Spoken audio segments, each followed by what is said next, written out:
The best way to display this figure of Mona on your shelf is to turn her anti-clockwise by about 45 to 50 degrees from the normal viewing angle. Yeah, something like that, and then you place her on the highest shelf you have so that you get the best low angle view. I'm afraid I might end up making too much butt jokes into this figure review.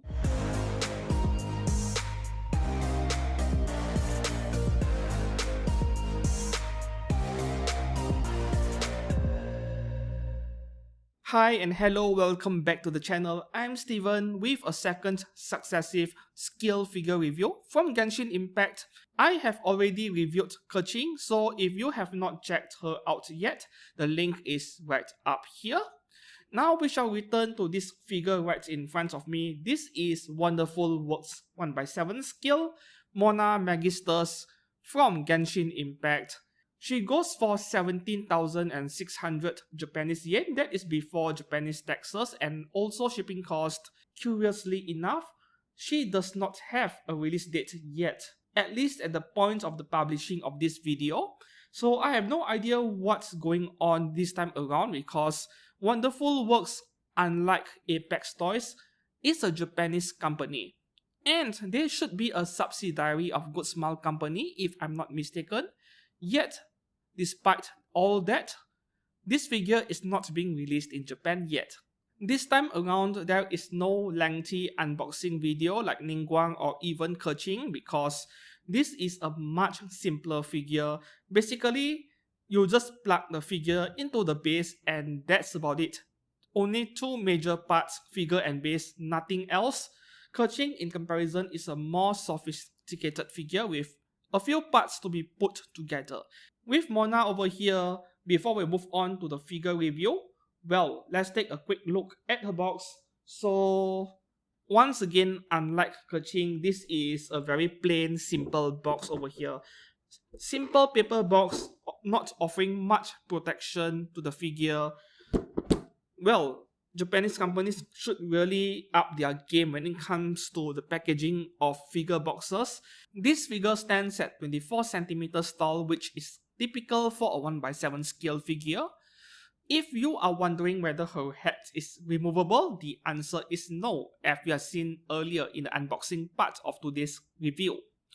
I think this is rather unfortunate because this could have been easily solved by inserting magnets into the head and the head of the figure, so you get this magnetic connection, which is very common in edgy and cast-offable figures out there by other companies. They could have increased the price by 500 yen and I wouldn't even bat an eye if we can remove the head. Though at the same time, I don't think there will be many people displaying this figure without her head. So maybe there's no reason to make it removable. When it comes to the sculpture of this figure, her face looks fine, and her torso, her body, all the way down to her legs looks nice to me. Yeah. Though if you are also a hobbyist photographer, this figure will be quite difficult to photograph in the sense that, well, her massive head is casting shadows on her face, so you do need quite a bit of experience with handling lighting when you're photographing this figure. The main highlight of the sculpture is of course her butt, her back and her ass. Looks fantastic over here. Wonderful Works certainly did not disappoint on the main feature of this figure, or perhaps the character itself. You get an extra curvy backside, and with such a curvy back end, it is quite a surprise that Mona isn't participating in this unique spot we see in this anime called Keijo.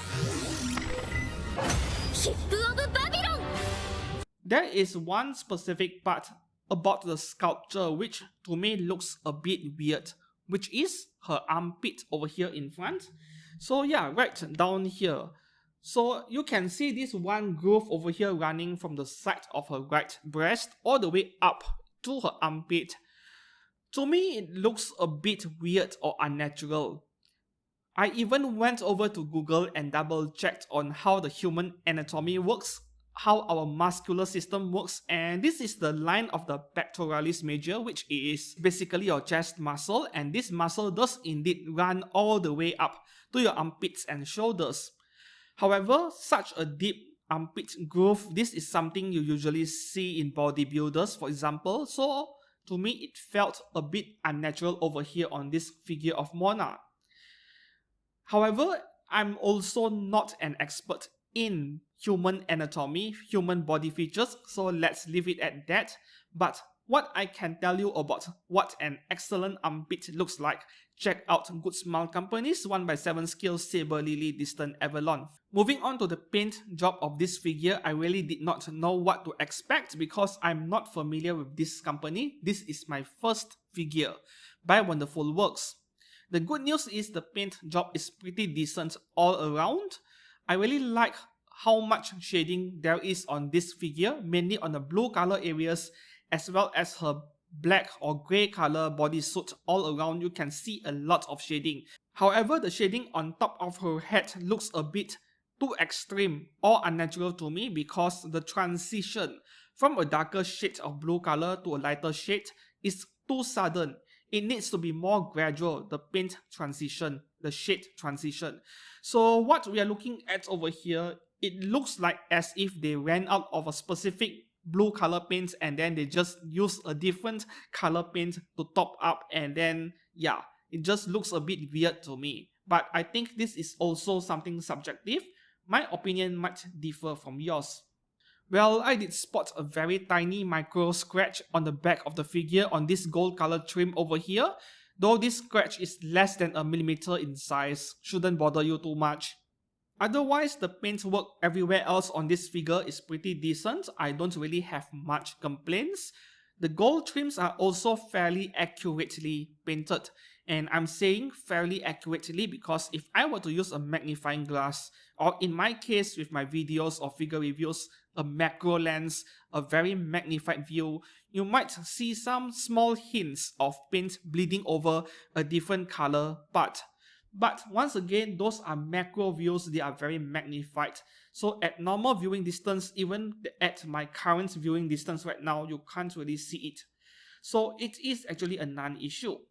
Moving on to the final part of this figure, the base itself. Now this is a very polarizing base if I have to be honest. The water effect is very nice, but that dark blue colored base is just horrendous. It looks terrible. I would have preferred them to just use those clear acrylic plastic bases you see in prototype or official product photos rather than this color over here. Or they can just match the color with this water effects over here and the figure would have looked a lot nicer. But we're getting this abomination over here. I really have no idea what Wonderful Works was thinking. It looks like an afterthought to me, the base. You do get a pair of metal foot pegs with this figure, and the figure is fairly stable despite being plugged into the base on only one foot, because this is a fairly lightweight figure, so there isn't much wobble when you shake the figure like this. Finally, is this figure of Mona Megistus by Wonderful Works worth your money? Is she a good purchase? Well, you don't have much of a choice anyway. This is the only scale figure of Mona available in the figure market at the moment. Your other options are the Figma, and of course garage kits if you're willing to paint your own figures. This certainly isn't a perfect figure by all means, but not because of the quality issues. On the contrary, the quality of this figure is very decent, but weird decisions are certainly being made over at Wonderful Works. From that ugly base, I can't emphasize that enough, to that subjectively weird armpit to me, as well as the paint work on top of her head, which looks a bit too sudden in transition. I think the transition should be a lot more gradual and smoother. In fact, it almost looks like hand-brushed watercolor painting to me. Yeah, this figure is the #1 ranked figure over in myfigurecollection.net. Once again, at the point of the publishing of this video, #1 ranking for being the most ordered figure. Why is this figure of Mona the #1 most ordered figure over in MFC by rankings? Well, MFC does not even show you the true picture of the entire figure market, their statistics are fairly inaccurate, right? All because they don't allow Chinese origin figures to be added to their database. Chinese manufacturers are not there. And one more thing is that while Genshin Impact is the most popular game in the past couple of years or so, when this figure of Mona went on pre-order last year, a lot of people impulsively ordered the figure even though they don't like the character. Because everyone else were doing the same. Everyone hopped on the bandwagon to play safe, well, myself included in fact. So there you have it. Wonderful works 1/7 scale Mona Megistus from Genshin Impact. Go and buy one. If you are a fan of Genshin Impact, buy now, regret later, instead of not buying and regretting it later.